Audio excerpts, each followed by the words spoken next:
Welcome to Podcapers, the official podcast of a place to hang your cape. And this week, we're hunting some monsters! Cue the music!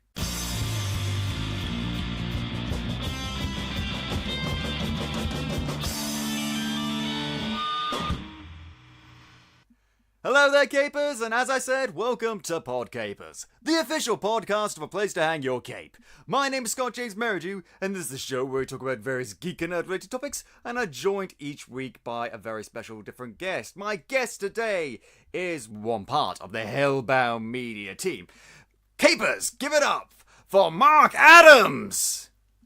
Wow, I don't think I've ever had an introduction quite that dramatic. Hello. Hello indeed, and you never will again. You have no idea the depths of my dramaticness! Some might call it melodrama. I say they can go to hell! To hell with them! I think it's a very special level of enthusiasm. Or indeed, to hellbound media with them. Because if Mandy the Monster Hunter, the comic we're talking about today, is anything to go on, I think hellbound media is putting out some really good stuff, honestly. Oh, thank you. It's a pleasure. It's always good to hear that. It feeds our ego, which basically that and the tears of kittens are what feed comic writers in the UK. So only the tears of kittens? I think you'll find I subsist on the tears of orphan children. Thank you very much. Well, yeah, I know, but that's been there, done that. We wanted something a bit more original, because we're Hellbound Media and we're all about the original ideas. Yeah, and this is a very original idea. But before we talk about Mandy the Monster Hunter, let's talk a bit about you. Who are you? What do you do? What is your existence like? Is it good? I hope so. Tolerable, but what more can we ask for? I'm Mark Adams. I run Hellbound Media with Matt Warner, who's the silent partner. Yeah, we extended the invitation for him to be also on the show, but apparently he doesn't really like talking and people. No, well, nor do I, but I'm good at faking it. Like, I really hate your guts, and, I want to go to the monitor and throttle you, but I'm giving a good sense that I actually think you're wonderful. Well, I appreciate your struggle to not kill me via the internet. No, honestly, I think you're wonderful. Yeah, thank you very much. Do I? Or do you don't know, capers? It's misdirection. Going one ear, going one ear. So let's talk a bit about Hellbound Media itself. What exactly is Hellbound Media? It is a way for me and Matt to write comics. Basically, that's what it came from. We met each other at Comic Cons. We were going to Bristol Comic Con once the pinnacle of in the small comic events in the UK before it spectacularly imploded. But we sort of met there, and we both liked writing comics. We both loved comics, and we wanted to put something together to tell the comic stories that we wanted to tell. So we say that we're the core of it. We edit everything, we write most of it, but we also have, I would say, regular artists we work with. You've worked with Lyndon White, who's been on the show before, haven't you? Oh, yes. Well, he's doing the new book, The Spindly Man, which I imagine we're going to go into quite a bit. And Lyndon's amazing. Really stunning. We saw his work on a book called Hexes, and we thought it'd be perfect for that particular Mandy story we're telling. So, and that's one of the best things about this independent scene is meeting all these amazing artists, writers, finding all these new books. It's such a vibrant independent comic scene in the UK now.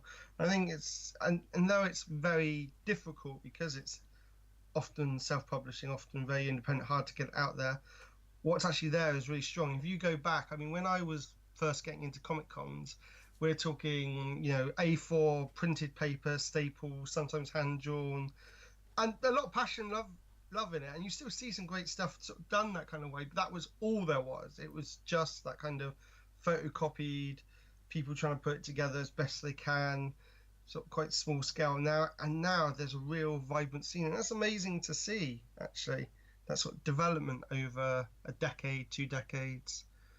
I lose track of time, but well, in the comics world, the time is meaningless. It's an illusion. It is, which is why I go, wait, what, Why am I not in my mid-20s anymore? Why am I practically mid-30s? What's going on? Where's This is guy? not my beautiful house. This is not my beautiful wife. And I ask myself, well, how did I get here? Letting the days go by, feel the water underground. Something, something, that Matt Damon movie trailer. I should add, for clarity's sake, my wife is indeed beautiful, and yes, in case she listens to this and thinks I'm agreeing through science with your statement, that is purely not Mark, true. what did that shouty man mean? Why is she a 1970s northern housewife stereotype? I can only do Monty Python lady voice. Ah. Burma! What do you say, Burma? I panicked. You're also sort of going into the League of Gentlemen now, I think. Oh, I haven't seen that. Oh, I was seeing like clips and it scared me. oh dear. Scared of League of Gentlemen. You won't like some of our other titles. You're not a horror fan, then, I take it. No, you see, here's my relationship with horror. It's like, I appreciate it as a genre, I understand it, I get it, I realise there's a reason why so many horror movies and comics and such like are iconic, but I'm a bit of a scaredy cat, and I'm not really very good with it, but which is weird, because there are certain aspects of horror I like Dracula and Frankenstein, werewolves and stuff like that, but I don't really like zombies and slashers and tense thrillers and stuff like that. It's I don't know, it really depends. I suppose I can, with like Dracula and stuff like that and vampires, I can sort of disconnect it from like the real world and stuff. When something seems a bit too naturalistic, but then something otherworldly is brought in that really messes people up, it really does sort of freak me out. Like when I was in school, we went on a school trip to see a play called The Woman in Black. Have you seen it? Oh god, I haven't seen the play, but I've heard lovely things about it. I've seen the film, which is really good, actually. It is. I mean, I haven't seen the film, but I hear good things. But the play is excellent. Because here's the thing, there's two actors in the play, and they're both playing multiple roles, talking about this thing that happened to this other guy way back when, involving a ghost called the Woman in Black. Here's the thing though, there is a woman in black, a genuine creepy old lady like gliding throughout the theatre, but she's not credited on the playbill. She's not there. So he's just like, am I cursed now? I don't like this. I want to go home. I love that kind of immersive experience idea. It's got a, bringing that sort of line between the audience and the production. It's great fun, actually. I would like to see it. It's one I'd be very interested in seeing performance of that. I mean, it is not a bad play, I will say. I mean, it freaked my fucking bollocks off, but it's a good play. Oh well, it sounds it. That is what they should put on the poster. To be honest, I think that it freaked my fucking bollocks off. Scott James Merridew, 2018.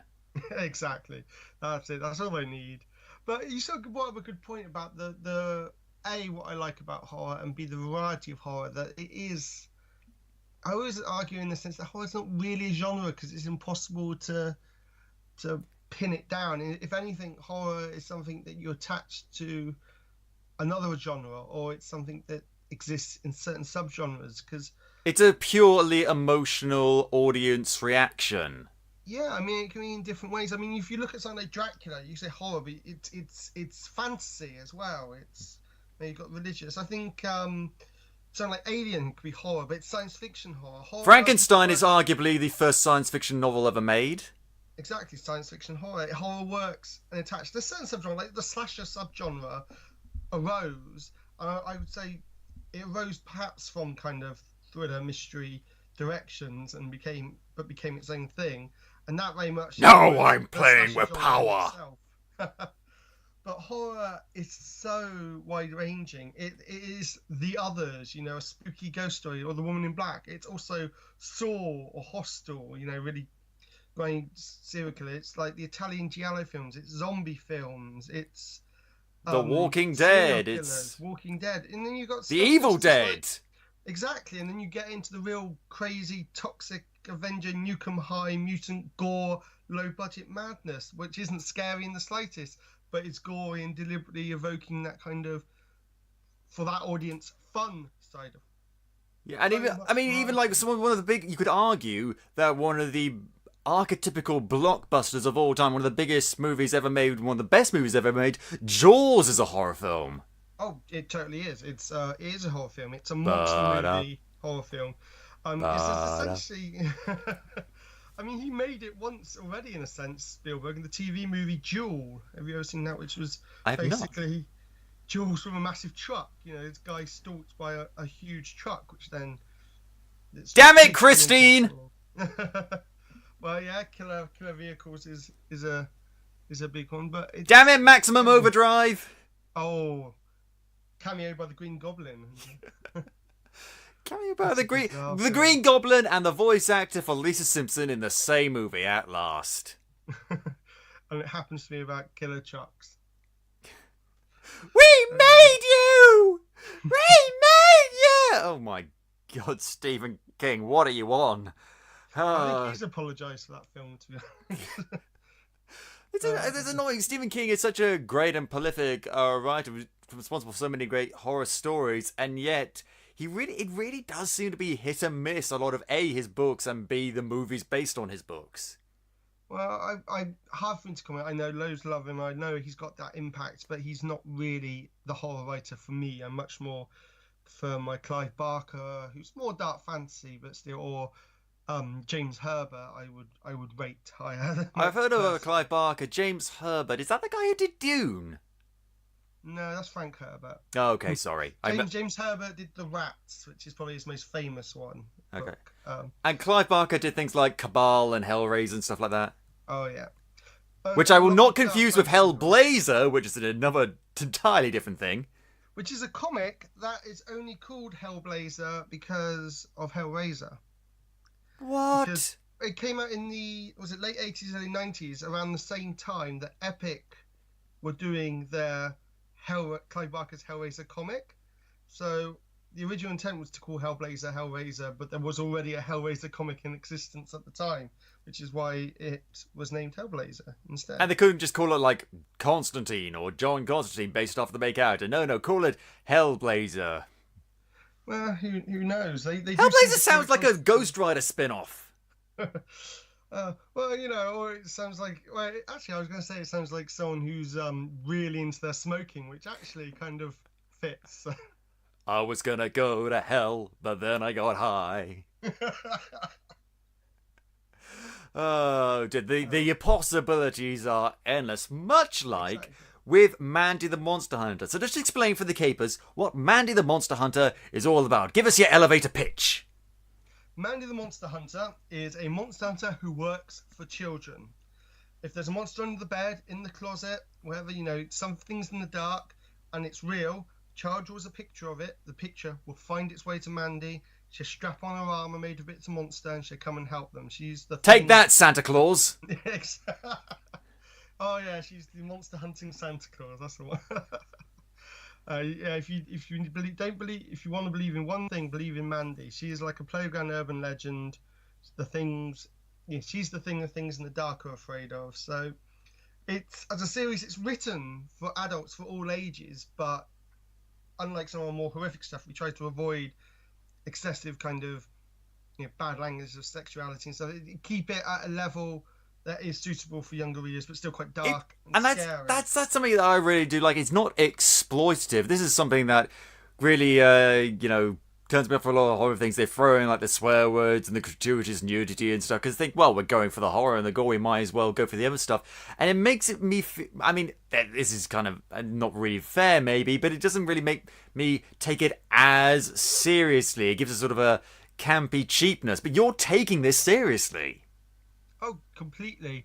I mean, I would add, and back to the discussion about different types of horror, if you look at, say, Hellbound Media's Slaughterhouse Farm series, which is done very deliberately so, but it is all that kind of blood and guts and over the top, but in the sense that it's meant to be fun, and that's a type of horror that book is going for, whereas Mandy is going for a fun but serious kind of, I would say, gothic folklore, fairy tale kind of... An accessible kind of horror.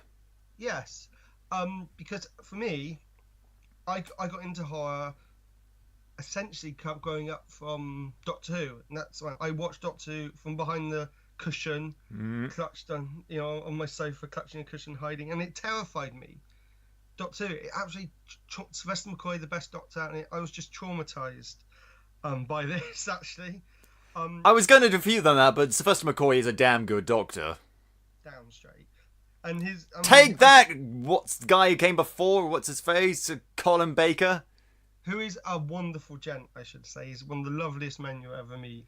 Didn't really get. Actually, I do kind of like the Sixth Doctor simply because he's as passionate as I am and prone to strangling people. Remind me a bit of him.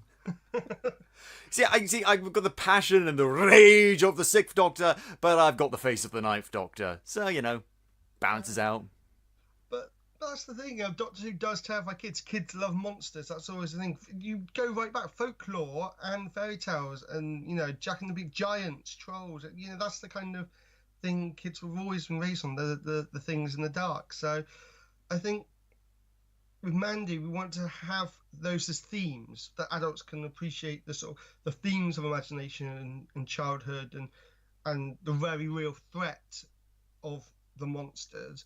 And speaking of the monsters, you've got so many different monsters, and they're all so varied. I don't think, reading through it, that any two monsters are alike. Because you take them sort of the archetypical sort of monsters, there's one that looks a bit like a werewolf and stuff, but there's also some that really look like a Lovecraftian eldritch nightmare from beyond the depths of space and time. My first Lovecraft. No. Hey kids, do you want to listen around the fire and listen to a story written by a xenophobe? Oh, wow, there is that.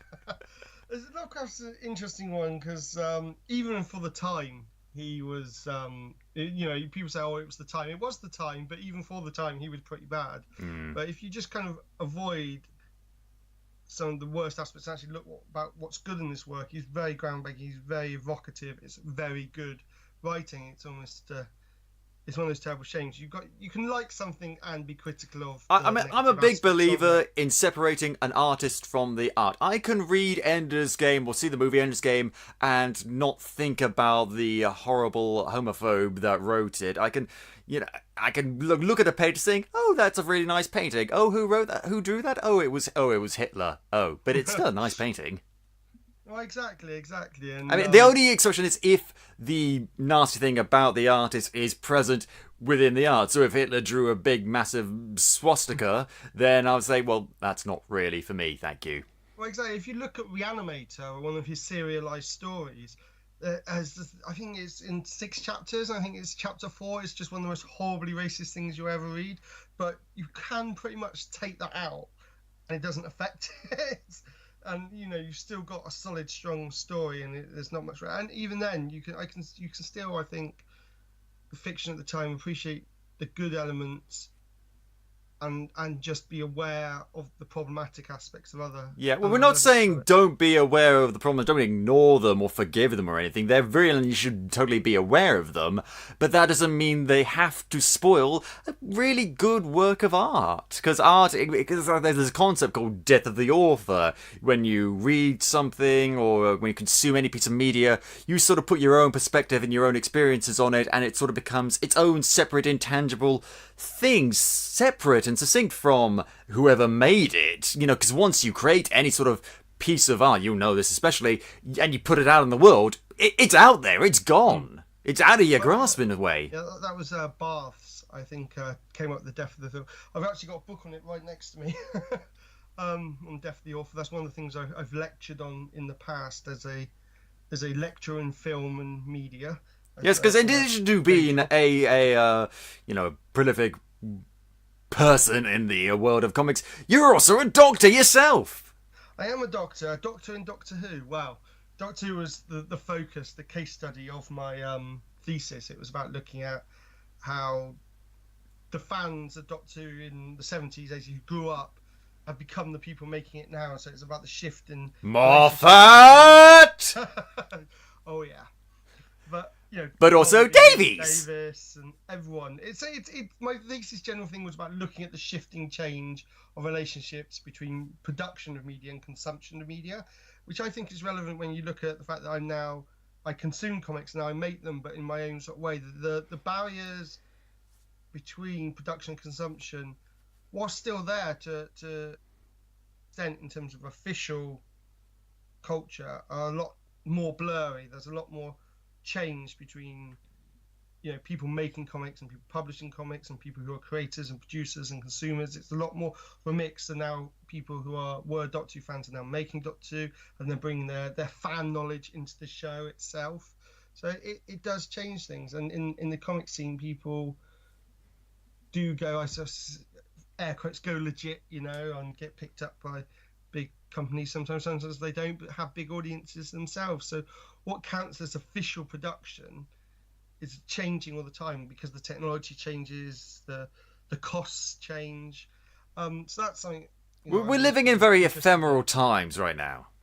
We are, but also very, very productive and creative times. And there's a lot of difficulty out there, especially in the arts. But as I said earlier, I think in terms of what people producing, creating, it's quite amazing compared to, I think, previous points in time. It just, even a decade ago, there's so many good sort of small press books out there, and it's impossible to keep up with it all these days. But oh god, yeah, you go to any comic convention, you think, well, these all look great, I should get all of these comics. Oh wait, I can't because I'm not fucking Richie Rich.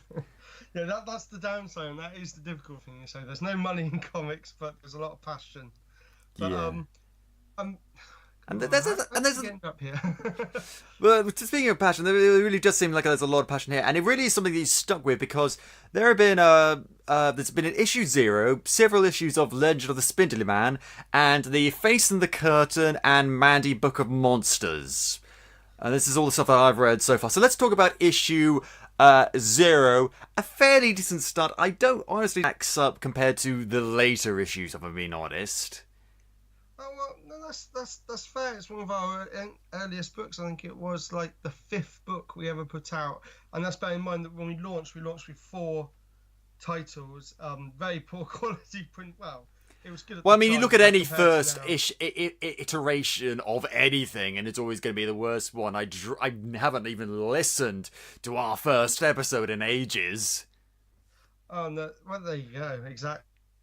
But I think I'm a fan of Anna's art myself, that really dark art that she does, and I like the story. I just think in terms of what we progressed to, what we've done later, obviously it shows that it's one of the first things we did. So yeah, we put out an anthology. We printed a book by one of our artists. That was a standalone one shot. That was his own book. He was American, so we did a copy over here, and then we did part 1 of Kiss Me Deadly and a book of Faith Healers that is out of print now. So we've did all them, and then we did Mandy and the Monster, and actually very quickly I think it became the most popular book. With good reason, I think. Excellent. Yeah, I think the character had appeared in one short story in the anthology we did. It was not meant to be an ongoing character. It was just a little twist in the tail, monster under the bed kind of story. But I think Matt just went, there's something more we can do with this, and he came up with the Mandy and the Monster storyline, which started developing it a bit. And after that, I think I said there is a lot of ideas in this world. There's lots we could do with this, but small press, the slow degree of release, how are we going to do this? So I said, well, why don't we do a collection next? Why don't we do a collection of short stories that expands out Mandy's world, that talks about different aspects of it? And that became the Mandy Book of Monsters. So let's talk about that. Now, as I say, there's lots of different stories and lots of different writers working, and lots of different artists. Of the art, I want to say this, and if I've ever said anything on the show that people may have called into doubt or question, believe this: the art in this book is one of the best I've ever seen in a comic book. Ever. Oh. I'm not going to say it's the best, all of the art, but it's up there. It's one of the best, easily top 10, no question. This art is much better than a lot of proper, not small press, big press comics I have read. Seriously, current day Frank Miller wishes he could draw as well as all of these people can. Well, I'm not going to comment on Frank Miller, past or present. Because if you artworks. recall his name 3 times, he appears behind you. Oh, does he? He appears behind you and makes you write stories about hookers. Oh, no. Sorry. See, okay. No, I actually think Frank Miller's done some amazing work historically. Historically. Sometimes I don't want to go into. I just think sometimes you're in the right place at the right time to do something and push things forward, but then things go forward and you've got to keep up. That's all I'm going to say on that. Yeah. That's completely understand that. The art on Mandy Book of Monsters, it's great. I particularly love the art in the prologue and the epilogue where Mandy goes to a birthday party where there's a little possibly a little monster underneath the trampoline. We don't know, and it's great because it's just, what does it remind me of? It reminds me a bit of is Mark Bagley? Is that the guy who did Ultimate Spider-Man for? Oh yeah. No, I don't know if that's the name, but as soon as you said that, I thought yes, because I actually followed Ultimate Spider-Man when it launched for about 5 years before I became a poor student. But yes, I can see that now. I'm actually picturing in my head this one shot of Peter Parker with the wide eyes, and it kind of, yes, I can. I think there's a slight Disney-esque to it as well. Only good. Only good. Well, that's the art of Oda Sonju, and she's a stunning artist. I think she still does some art, but she's more of a life guru now, I think. But basically, she's actually done quite a lot of sort of air quotes again, professional work. She did lots of covers for like young 12-year-old girls' books, kind of, I don't know, Princess Diary or something, but that kind of art. And it's actually an interesting point because it is quite a light artwork, and that's what we wanted for the wraparound, kind of a friendly, engaging. And as you go through the book, you get some very contrasting dark artwork, and that's kind of what we do with Mandy, because me and Matt are sort of the thing that holds together, the writers, the editors. What we try and do when we're writing a Mandy story is go, this is the tone for this story, this is the theme, this is the idea. Which of the artists we work with regularly, or which artists do we know that we want to draw this story? I think it's very important to match the right artist to the right story. There's one story where this little girl is telling a story about Mandy, but it's done through the eyes of her being like a knight battling a dragon and stuff like that. And the art of that is really evocative of that sort of idea.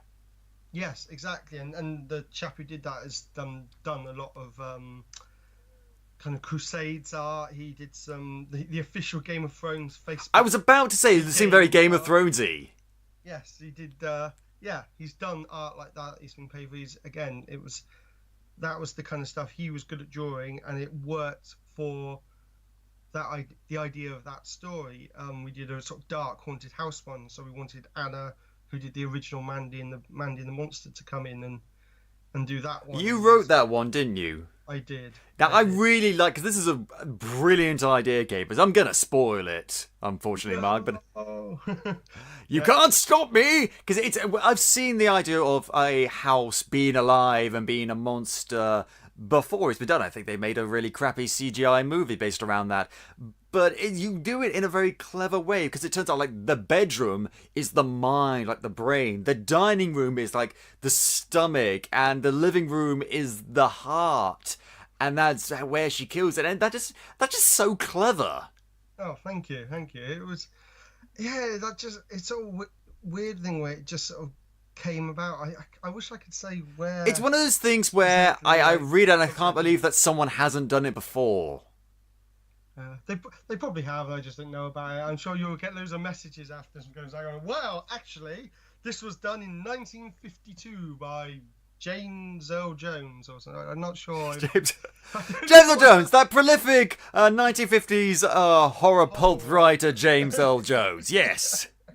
Yes, I don't know why that means, but yeah, it does sound like a 1950s horror writer. Into fairness. Yeah, but I don't know. It was one of those things. It just I just like that idea, and I think the first thing I actually came up with, or the first image I had in my mind was just this person made out of utensils and bits of the kitchen, just made out of objects from a room in the house.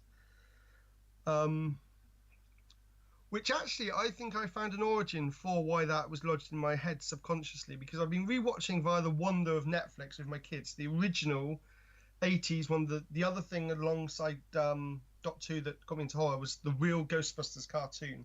And there's a haunted housey kind of actually Citizen Kane-esque episode, and there's a snooker table, and all the bits of the snooker table come alive and form a kind of weird man out of cues and balls. And I wondered if that subconsciously, the idea of a entity made out of objects in that way came from there, perhaps. I don't know, but it's weird watching like these things you watched as a kid. You can't remember going, well, that subconsciously stayed with me.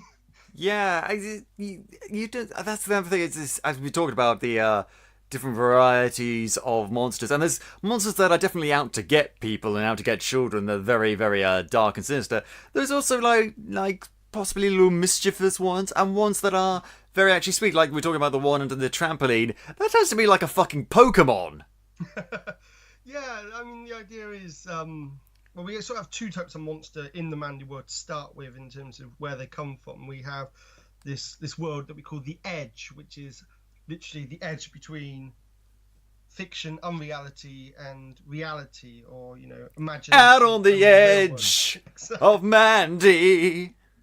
So the edge is that point between, and it's also something that the parents say to kids, stay away from the edge. So things exist there. It's where things can exist and be both imagined and real. So the power of imagination sort of stems from there, and monsters can leak out from there in certain places, like under the beds, dark closets, old bridges, old houses, that strange sock old drawers, the garden, which is anywhere where you can imagine a monster. There's myth or legend, those spaces, even the bit at the bottom we had a bit at the bottom of our school growing up where they sloped down into this weird hedgerow, and everyone was saying that was creepy. And it's that kind of place wherever people can believe, then things can leak out the edge and monsters can come. I'm not afraid of the dark. I'm afraid of what's in the dark. Exactly. So those are the edge monsters, the imagination monsters. They tend to feed on fear and belief. And then there's also kind of the fae, the trolls, the creatures that are actually natural in the world and live under bridges or hidden, like much more folklore monsters. And they tend to either hide or be a bit more mischievous, not necessarily evil, but then we sort of play with that. Not all monsters are evil anyway. Like the sock monster. The sock monster. Sock monsters are lovely. It's so cute. I want one. It is quite cute, isn't it? Drawn by the wonderful Lyndon. The idea of the sock monster is it's like a little almost squiggly pink mole rat. Basically, it steals odd socks and then wraps itself in them and builds up. And the more socks it gets, the bigger it gets. So if your odd socks go missing, it's a sock monster. But they are, because they're playful, and because I think we haven't really gone into this as much, but I was thinking about this, because the whole parents saying to kids, where's your sock gone, or that's a sock monster got it, or because there's a very playful element to that. It means the monster is a kind of playful creature. It's a nice entity that kind of protects kids and keeps the nastier monsters away, because it stems from a kind of playful notion. So it's created by that playful belief, which makes it play. But of course, in Spindly Man, the sock monster has been driven away by this terrifying, nightmarish entity. So I should point out these guys are still scary. Oh yeah. Because I mean, it's much like our own world. We have creatures that we think are nice and cute, like, I don't know, the elephant shrew. And then we have creatures that are vicious and wild and dangerous, like Boris Johnson. So, it's a mix. It's got its own sort of ecosystem, biodiversity sort of thing. There's always going to be a wide variety. Because imagine if all the monsters were just all horrible, fangy monsters. That would be, I mean, I'm sure that'd be interesting on its own right, but it would still be also kind of boring. And so, and it would also sort of make Mandy look a lot worse than she is, because she doesn't attack the creatures that don't attack her. She actually teaches kids, like, how to live with a lot of these creatures.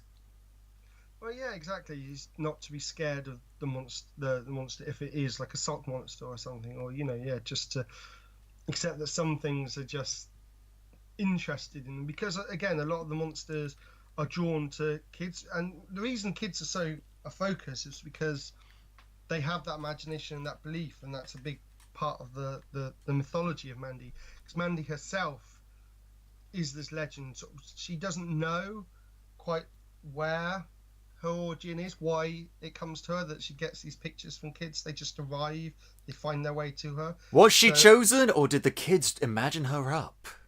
Well, exactly. I mean, she has a bit of a consideration that she's like, I am real, I am me, but perhaps it is like the need of kids to have someone to protect them that's drawn her to this. She doesn't necessarily know. So we sort of explore that. I think my personal interpretation of the whole thing is, because I've given this a great degree of thought, is that it's sort of like a food chain sort of thing. You've always got a prey and predator, and you've always got a hierarchy sort of thing.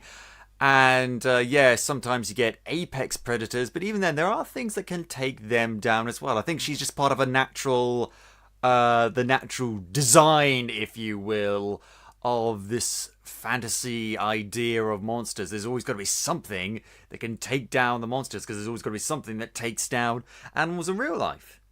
No, exactly, and we also see that with what we call, he doesn't have a name, we call it Mandy's monster, a big kind of anglerfish crab creature that exists in the edge, and that's kind of like a good monster that sometimes assists Mandy, that is very much there to keep, again, lives within the edge and can keep certain problematic monsters away and try and balance the ecosystem. But then you say apex predator, you've got like the spindly man, which we sort of see as almost not just apex predator but almost an infection.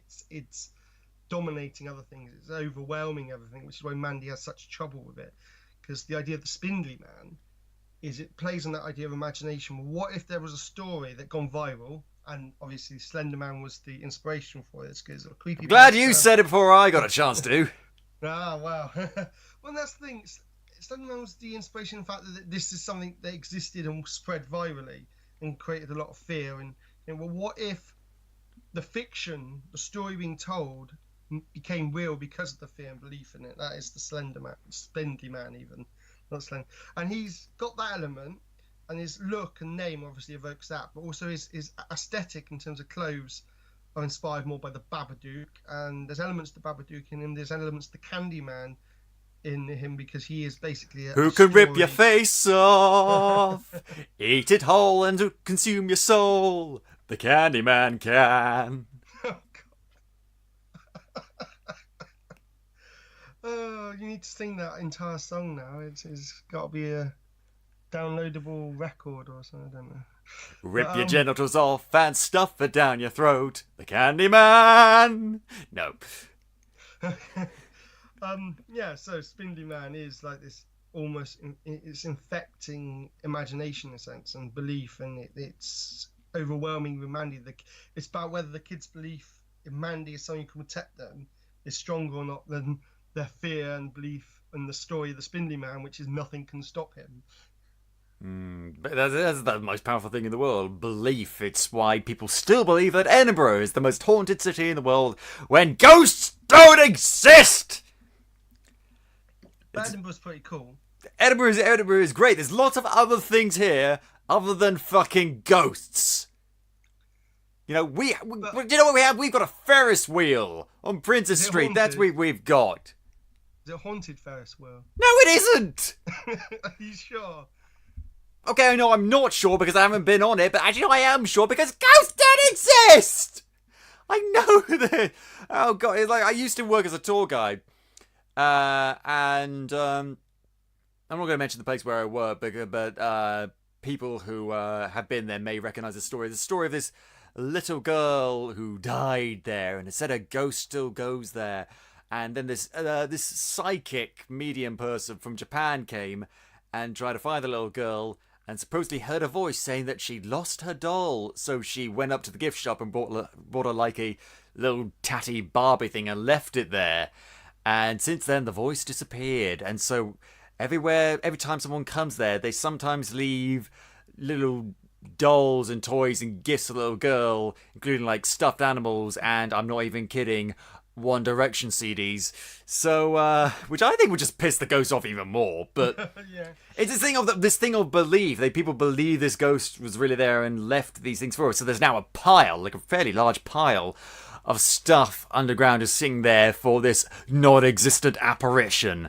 So belief it's a powerful thing. And if you believe that something is gonna get you, it's probably gonna get you. Well, I should state now that there was a horrible accident of a poor girl on the Ferris wheel in Edinburgh. First car died broken alone, and her ghost will only settle. This young, poor, innocent girl, if you bring kittens and money and leave them there. About 12 o'clock every night.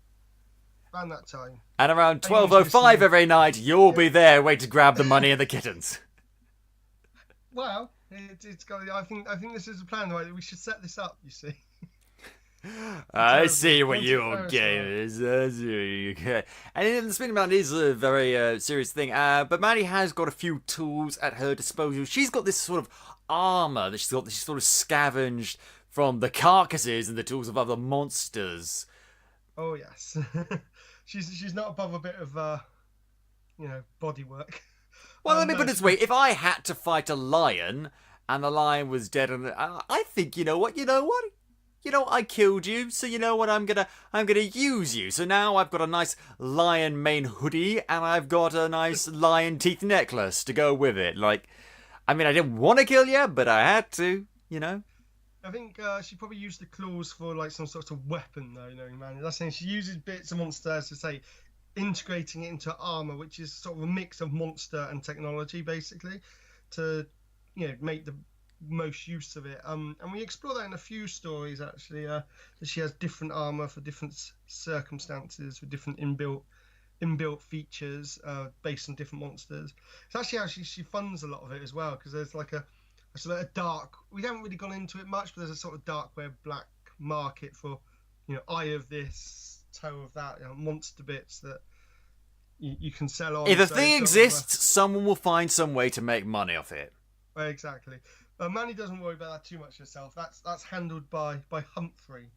Ah, yes, Humphrey the Bogart. Yes. Humphrey Bogart. Humphrey Bogart. Humphrey Bogart. Humphrey Bogart.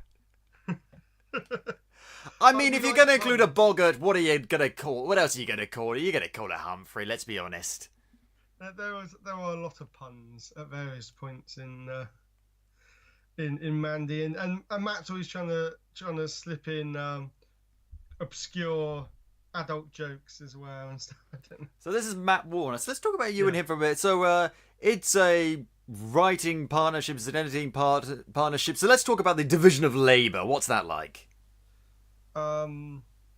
Horrible. It's like a awful conflict where we meet on the fields of battle with swords, and there's violence and bloodshed and coffee and violence and cake, and at the end there's two people bruised, battered, with a comic in front of them, with a beautiful, perfect comic in front of them. Now, basically, its general setup is if he writes something, I'll edit it. If I write something, he'll edit it. If we're writing together, that's when the sparks come. But it's a good thing. It's a good kind of way of sparking off each other. He tends to have a lot of big ideas and concepts. He's very good at the concepts and dialogue. I tend to try and put kind of a structure, a narrative sort of flow, and check the logic on those things and think about how this world works. And I think definitely some of our best stuff is done together. And sometimes it's little things. I mean, and it can depend. Even when I'm in it, it's like Facing the Curtain. Matt wrote that entirely, and I got an editing credit. But I also had quite a big influence on changing some of the key elements. I made some key suggestions because obviously you read it sort of what Nola, the main girl, what happens to her at the very end in the climactic fight was something I suggested, and it's quite important, I think, in the final book. It's one thing to have someone else fight on your behalf, it's another thing to take part. Well, exactly, and that was a key change. And Matt agreed completely. He thought it was a good idea. He went away and he wrote that change, and he made, and it's brilliant. But I think it's sometimes you just need a second pair of eyes on anything. I think he's very good at that as well. And it's actually a lot of fun for all the creative conflicts that you can get. Because at the end of the day, you might argue over things or disagree on stuff, but the story comes first. Yeah, and it helps it, I think, in the end. I think with Spindly Man, when we were writing together, it was much more that. What we did actually is we had a general story, built up elements, and then we did a complete breakdown of all 4 issues with a almost section by section points, like, point 1, this is going to happen, point 2, this is going to happen, and then we sort of divvied up the 2. We had about 6 points, plot points or scenes, I think we say, per issue. So to use issue 1 as an example, there was Mandy goes to the school, or Mandy goes to the warehouse and meets the sock monster. Those were 2 different scenes. Once we divvied them up, we both wrote about roughly half the issue each, and then we put them all together into a sort of master document, read through them all, and then edited each other's work, flipped things around, worked on it like that. And I think it was really productive. But we there were times where I think we were close to some sort of murder-suicide thing. But I think that's because you care about the story, and he cared about the story, and you both want to make it the best you can possibly be. So yeah, maybe a bit tumultuous, but at the end of the day, you know that you're working towards a common goal. Exactly. And I think that's the enjoyable aspect of it. I think if in many ways the worst thing is just if you just agree with everything, what you're going to end up, I think that the problem with that is like, well, if we just agree on everything, we're not actually having any kind of feedback, or there's no forward momentum on it, and there's no questioning, no thinking. You've got to question everything, I think, in a way, because your readers might, or a reviewer might, or we definitely will. No, exactly. If everyone, if when you're writing it together and if you agreed with everything, then you're not actually really getting a second opinion. You're just getting the same opinion repeated back. Exactly, yeah. So, and there are things, and there's things that we do, I'll think something. I mean, you get the example here, come up with something you really like. So I go, oh God, that's awful, that's terrible. We go, oh, how dare you, and swing a battle axe at me. And I think, well, I thought about your point, but what if we took an element? You made a very good point with the point of that battle axe. Well, if you took an element of that idea, actually, I don't hate that element, and then he's like, no, but it doesn't work about that. And then I'm like, well, actually, no, you got a good point there. If we put them together, what if we rethink of it and put it in this different part of the story? And he goes, oh yeah, I like that. And I'll go, oh, I like that. Suddenly, it's in there. It's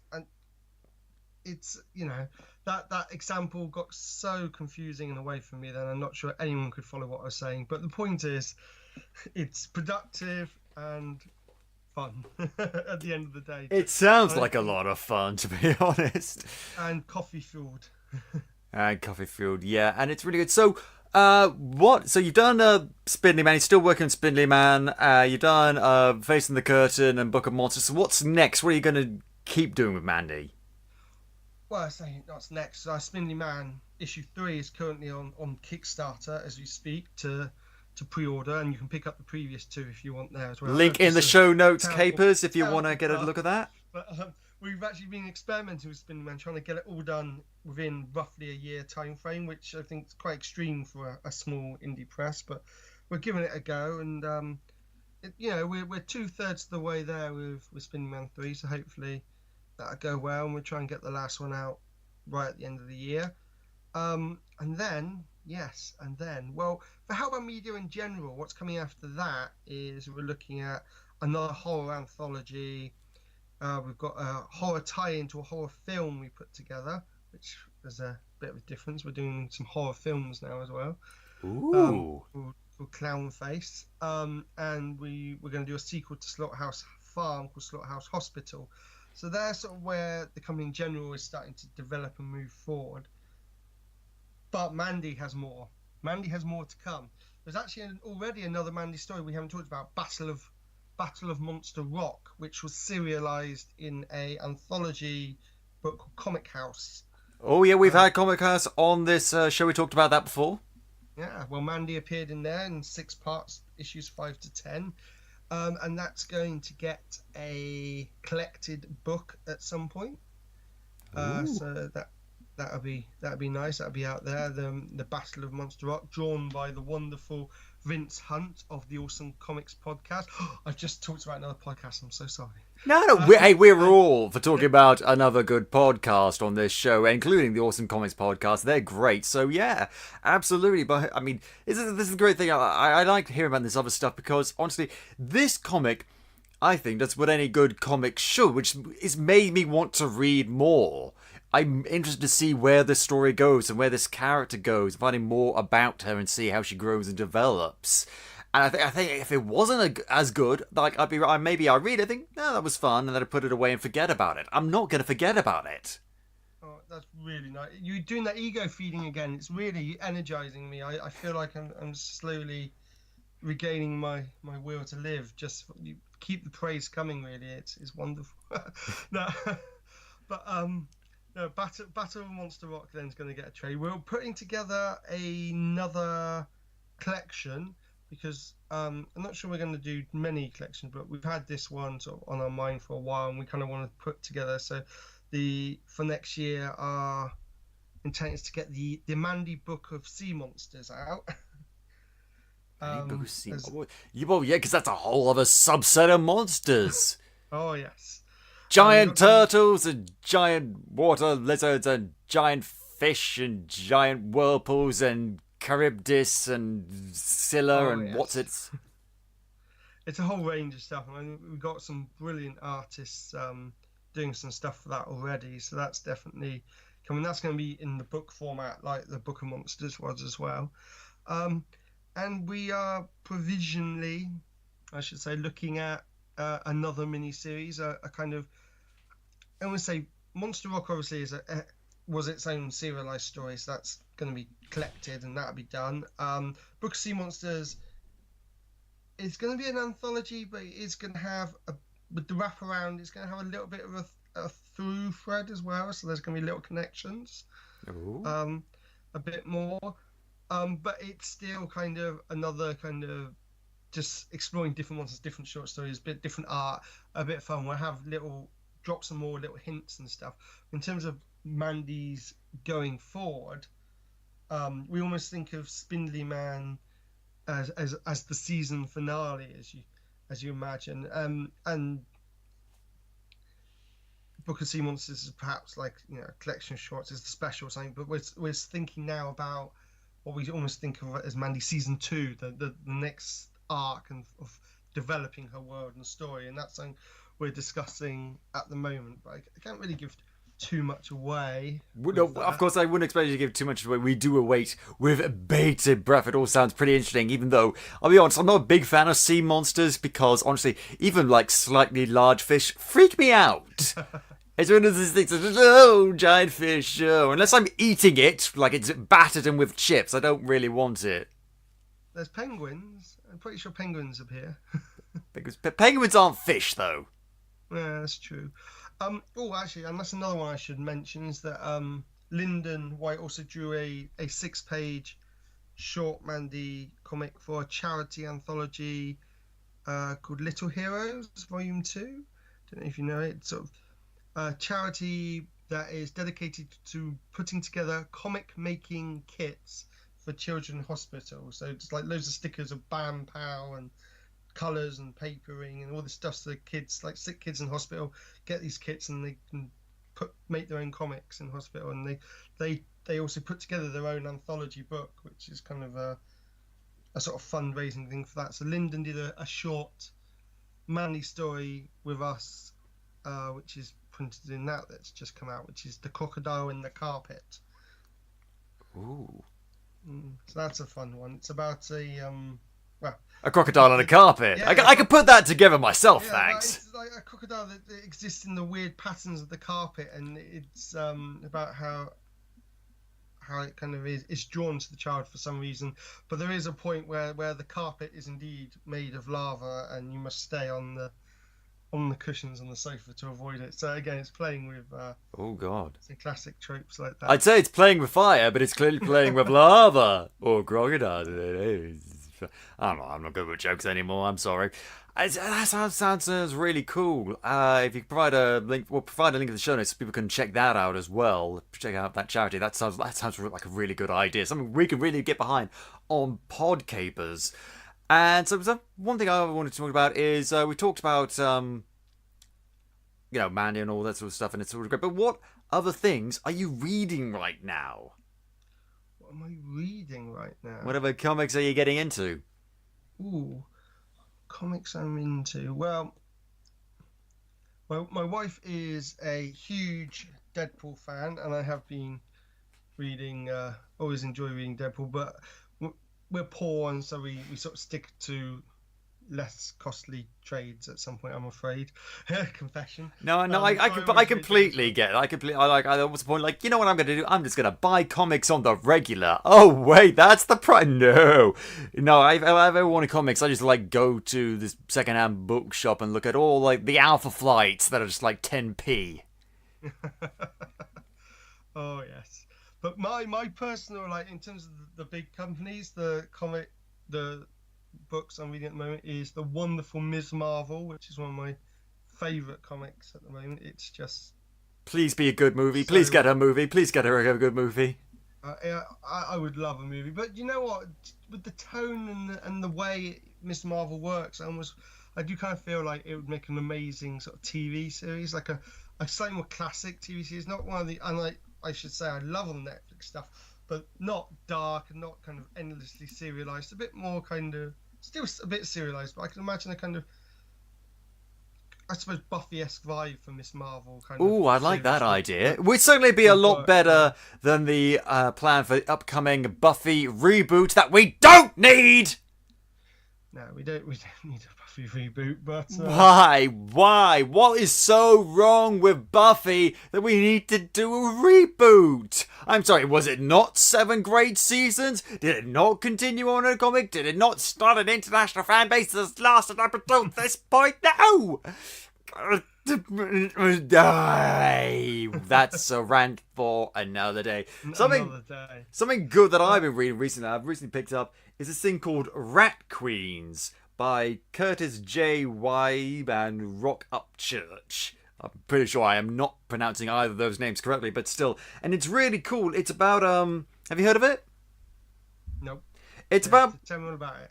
It's basically about these 4 women that are in this fantasy land, like a sorceress and a former part of this weird Lovecraftian cult, a tiny little gnome-esque creature called a smidgen, and this dwarf lady who are basically part of this mercenary band that go around fighting monsters and stuff.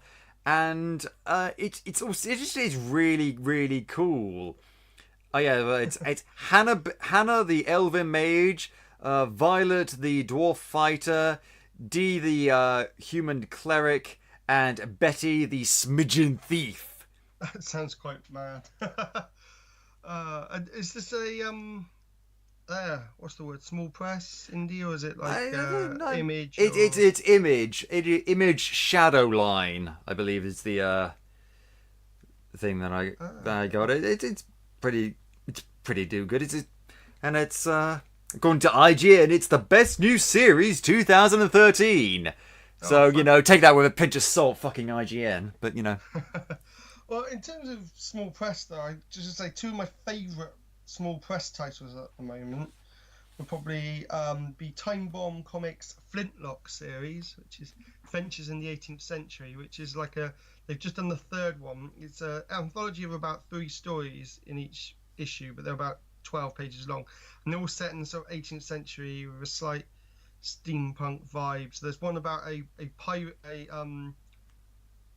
Indian pirate queen. I think that's she's sort of Asian pirate queen anyway. There's one that's about Lady Flintock, who is a highwayman, but she's actually a woman who's upper class woman who's masquerading, as it were, as a highwayman. And there's one about a clockwork cavalier, which is fun. So it's a really good book, Flintlocks. That's what I'm enjoying at the moment. Ongoing series. Do you know Mike Garley and The Kill Screen? I know about My Garley, but not the kill screen. The Kill Screen is amazing. Basically, he's done a couple of books on it. The concept is the Kill Screen event was when computer game glitches, viruses, and stuff suddenly went into the real world. So it's a sort of weird techno horror element. So you can you can pick up followers, which are weird cults, and they just increase in number following you until they make you either become one of them or beat you horribly to death, or people become all weird pixely faced, or become red and blue, and you become red team or blue team, and then you have to fight each other to the death. Damn you, malware! I think my favourite gag they did though was when it's just an opening of one of the issues where there's some people sort of sat in an office going, we've bought out the competitors, our company is top of the the stock market, we are so far ahead of everyone else, no one can possibly catch up with us. The guy just looks out the window and says, what's that flying through the air towards us? It looks like a blue shell, and it just crashes into the building and explodes. That blue shell has ruined many a high ego. It was sort of that kind of gag that just I went, yes, I love this comic, and it's one of my favourite books in sort of indie scene at the moment. It's The Kill Screen, and it's well worth a read. It sounds like for the indie scene for me, I managed to pick up recently, and you find out more about that possibly next week, Capers. The late issue 4 of NPCT by Sarah Millman. I'm really glad. I'm gonna get my other issues for that today and just reread the whole thing because it's been a while since I read that. I'm looking forward to reading that. That's going to be good. I managed to pick that up at Meanwhile Comic Con, which I have already been to, Capers, but you'll be able to listen to our live recording of the podcast next week. And that's going to be a lot of fun for you, let me tell you that. Speaking of conventions, which ones are you going to soon? Okay, I'll be able to tell you actually in 1 second. I just want to quickly point out NPCT is high on my list of comics to pick up, and it's right up there. I keep meaning to grab it every time, it's just finances, but it's definitely on my list. I read Her Heart of Time, which was a lot of fun, but this one looks really up my street. Oh, it's a lot of fun. It's a lot of fun. Our next one is a small Manchester-based comic event, which is this Saturday, the 18th, Manchester Independent Comic Expo at Comic Con, I think, which is going to be a fun little event. After that, in September, we're at Coventry Comic Con, and then we'll be at the festival, Leeds Thought Bubble, the big comic event for indie and beyond. Really? I've never heard of it. Never heard of it. Your partner in crime, David, will be trying desperately to get around every single table at that event, which I think is an impossibility, but we shall. He will kill himself trying to do so. You will indeed. And yeah, we've got Nottingham Comic Con and Blackburn Horror Con in October, followed by London MCM, which we're delighted to get into. It's our first time doing a winter London MCM, so we'll see what that's like. We're hoping to get to Birmingham MCM, but they haven't opened booking for Comic Village yet. And then there'll be Wales Con in December. Wrexham's the biggest independent comic event in the country. It's just amazing. I mean, I say comic event, it's the comic elements there aren't, like, there's not a huge amount of comic people there, but we're one of them, which helps us, I imagine. There should be more people focusing on you. That would be good. Exactly. Well, we always have an amazing time. We always do amazing at Wales Con, and the guests are always stupendous. I mean, this year was getting Ron Perlman or something. But, and it's always Ron Perlman. Oh my god. And like the rates are always much cheaper than other cons there. Like LFCC would get Ron Perlman, they'd be charging over £100 or something. But I think the most Wales Con ever charges for autographs is £50, which is great for the people attending, but it's also, I think, great for people selling their stuff because people haven't spent all their money on autographs and stuff. They're more willing to check out some. I don't understand why anyone would pay money just for a signature. Like, I don't really, like, if I'm gonna want to get something, I want to actually get something I can use, like a book or fucking Pokemon badges, which I really do. You shouldn't do that to Pokemon badges. No. Oh God, I need to branch out with my swearing. Clearly, oh dear God, but that's a rant for another day. The point is that we're trying to make is that we look forward to seeing you at these content we'll be able to catch up with you. And if you capers, Mandy the Monster Hunter, Hellbound Media has the Podcapers seal of approval, so definitely check out their stuff. It really is worth your time. And you get a badge. You get a badge, exactly. Get a badge. If I fucking, I won't want a badge if I get it. I've got too many badges. I need badges. They consume my life. But anyway. On that note, that's a demented, deranged note, I think we're going to end the show. Thank you very much for joining me today, Mark. Yeah, it's been a pleasure. It's been a lot of fun, and I'm glad to know you're every bit as crazy as you sound on your podcast. oh, you best believe it. And if you enjoyed the show, please tell your friends. Shout it from the rooftops. And if you haven't already, go back and listen to some of our other super episodes. Like our episode where we talked about the Mind of James Fangal with Lyndon White. That's really good. You should check that out. And you can listen to the show on iTunes, Podbean, YouTube, Spotify, or at podcapers.com.